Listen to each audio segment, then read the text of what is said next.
ఓం శ్రీ గురుభ్యో నమః. చాలా మంచి ప్రశ్న వేశారండి. మన వేదాల్లో కాలగణన ఎలా ఉంది?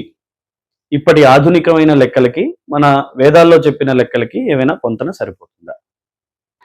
మనకి ఆధునిక ఖగోళ శాస్త్రవేత్తలు ఈ మహావిస్ఫోటం అనేటటువంటి బిగ్ బ్యాంగ్ నుంచి మనకి సృష్టి ప్రారంభమైంది. మనం ఇప్పుడు చూసేటటువంటి నక్షత్ర రాశులు, గ్రహాలు, భూమి, ఇటువంటి మొత్తం అంతరిక్ష గోళం అంతా మనకి ఇంచుమించుగా 14 బిలియన్ సంవత్సరాల క్రితం ప్రారంభమైంది అని మనకి చెప్తూ ఉంటారు. మరి ఇటువంటి లెక్కలు వేదాల్లో కూడా ఉన్నాయా అనే ప్రశ్నకి సమాధానం ఇప్పుడు ఇవ్వడానికి ప్రయత్నిస్తాను నేను. మనకి సృష్టి ఎప్పుడు ప్రారంభమైంది అని ప్రశ్నించుకుంటే కనుక అది నిజానికి బ్రహ్మదేవుడితోనే మొదలవుతుందన్నమాట. అంటే శ్రీమన్నారాయణుడు సృష్టి చెయ్యాలి అని సంకల్పించుకున్నప్పుడు మొదట బ్రహ్మను సృష్టించాడు. అంటే బ్రహ్మను సృష్టించినప్పటి నుంచే బ్రహ్మ యొక్క ఈ సృష్టి యొక్క కాలగణన అనేది మొదలైందనమాట. ఇప్పుడు మనం అది ఎలా అనేది ఒక్కొక్క మెట్టుగా తెలుసుకునే ప్రయత్నం చేద్దాం. ఒక బ్రహ్మకల్పంలో 14 మన్వంతరాలు ఉంటాయి అని మనం తెలుసుకున్నాం. ఈ 14 మన్వంతరాలు ఏంటి, ఒక్కొక్క మన్వంతరం యొక్క లెక్క ఏంటి అనేది ఇప్పుడు మనం తెలుసుకుందాం. ఒక మన్వంతరంలో 71 మహాయుగాలు ఉంటాయి. మరి ఒక మహాయుగం అంటే ఏంటి? ఒక మహాయుగం అంటే ఒక కృతయుగము, ఒక త్రేతాయుగము, ఒక ద్వాపర యుగము, ఒక కలియుగము అనేటటువంటి 4 యుగాలు కలిసినటువంటి చతుర్యుగాన్నే మనం ఒక మహాయుగము అంటాం. అంటే ఇక్కడ మనం కలియుగాన్ని 4,32,000 మనుష్య సంవత్సరాలు, అంటే మనం ఇప్పుడు జీవిస్తున్నటువంటి 360 రోజుల భూమి ఒకసారి సూర్యుడిని ఒక చుట్టేటటువంటి పరిమాణాన్ని, కాల పరిమాణాన్ని ఒక మనుష్య సంవత్సరంగా తీసుకుంటే గనక కలియుగం అనేది 4,32,000 మనుష్య సంవత్సరాలుగా తీసుకున్నాం.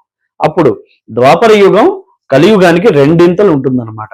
అంటే ద్వాపర యుగం అనేది 4,64,000 సంవత్సరాలు, త్రేతాయుగం అనేది కలియుగానికి 3 ఉంటుంది. అంటే 3 × 4,32,000 సంవత్సరాలు. అది మనకి 12,96,000 మనుష్య సంవత్సరాల కిందకు వస్తుంది. ఇప్పుడు కృతయుగానికి వద్దాం. కృతయుగం అనేది కలియుగానికి 4 ఉంటుంది. అంటే 4 × 4,32,000 మనుష్య సంవత్సరాలు. అది మనకి 17,28,000 మనుష్య సంవత్సరాలకు అవుతుంది. ఇప్పుడు ఒక చతుర్యుగం లేదా ఒక మహాయుగం అంటే లెక్క ఏమని చెప్పాను? కృతయుగము, త్రేతాయుగము, ద్వాపర యుగము, కలియుగము. ఈ సంవత్సరాలు, మనుష్య సంవత్సరాలన్నీ మనం లెక్క వేస్తే 4,32,000 ప్లస్ 8,64,000 ప్లస్ 12,96,000 ప్లస్ 17,28,000. ఇదంతా కలిపి మనకి 43,20,000 సంవత్సరాలు ఒక మహాయుగం అన్నమాట. ఇప్పుడు దీన్ని మనం 71తో గనక గుణిస్తే, అంటే 71 × 43,20,000 మనుష్య సంవత్సరాలు గుణిస్తే మనకి ఒక మన్వంతరం అనేది వస్తుందన్నమాట.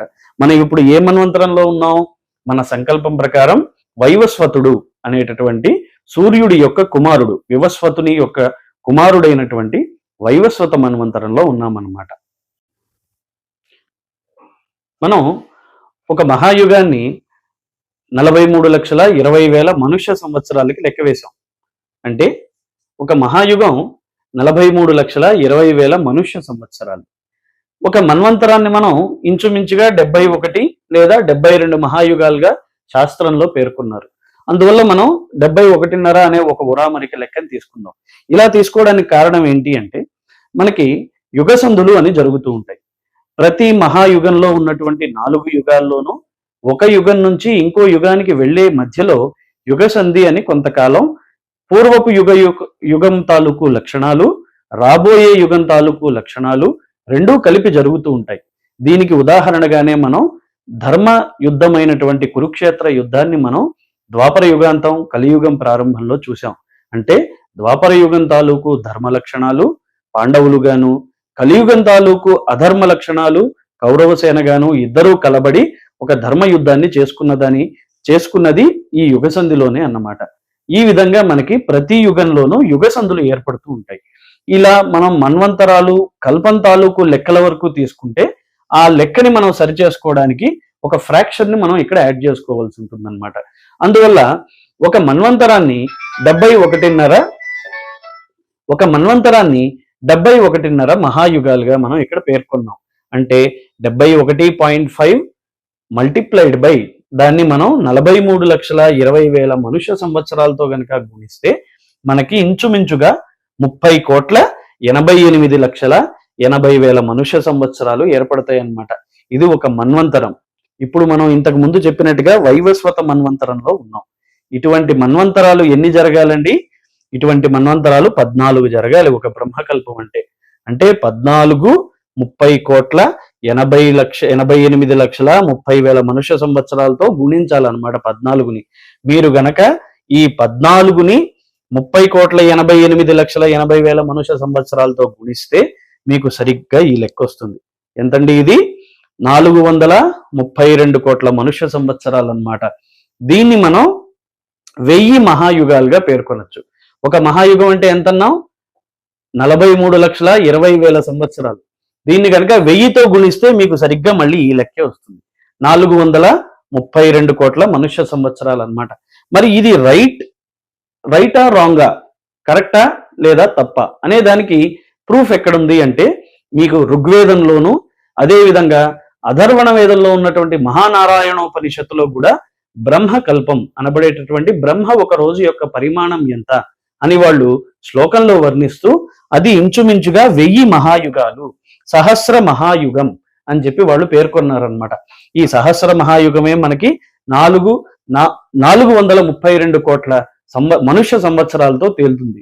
అంతేకాకుండా ఇదే విషయాన్ని భగవద్గీతలో మనకి అక్షర పరబ్రహ్మ యోగంగా పేర్కొనబడే 8వ అధ్యాయంలో కూడా కృష్ణ భగవానుడు కాలం గురించి అర్జునుడికి చెప్తాడనమాట. దాన్ని ఒక శ్లోకంలో మీకు చెబుతాను.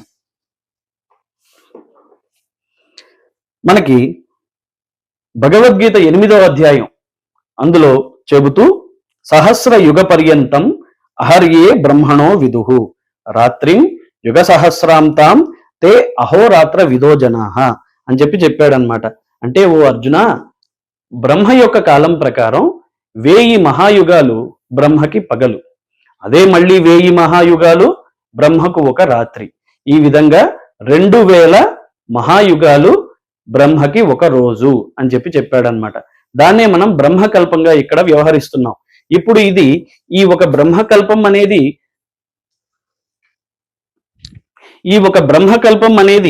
బ్రహ్మకి పగలుగా ఇంతకు ముందు పేర్కొన్నాం. అంటే బ్రహ్మ యొక్క పగలు 432 కోట్ల మనుష్య సంవత్సరాలు. మరి బ్రహ్మ యొక్క రాత్రి కూడా అంతే పరిమాణం ఉంటుంది కదా. అందుకని 432 కోట్ల మనుష్య సంవత్సరాలు బ్రహ్మకి రాత్రి కూడా అవుతుంది. అంటే ఈ 1000 మహాయుగాల్ని మనం రెండింతలు చేస్తే 2000 మహాయుగాలు కలిపి బ్రహ్మకి ఒక రోజు అవుతుందన్నమాట. మరి ఇప్పుడు మనం లెక్క వేసుకుందామా? బ్రహ్మకి 2000 మహాయుగాలు ఒక రోజు అయితే బ్రహ్మకి ఒక సంవత్సరం ఎంత ఉంటుంది? దాంతో కలిపి బ్రహ్మకి ఒక ఆయుష్ అనగా 100 సంవత్సరాలు ఎన్ని మనుష్య సంవత్సరాలు అవుతాయో లెక్క వేయండి చూద్దాం.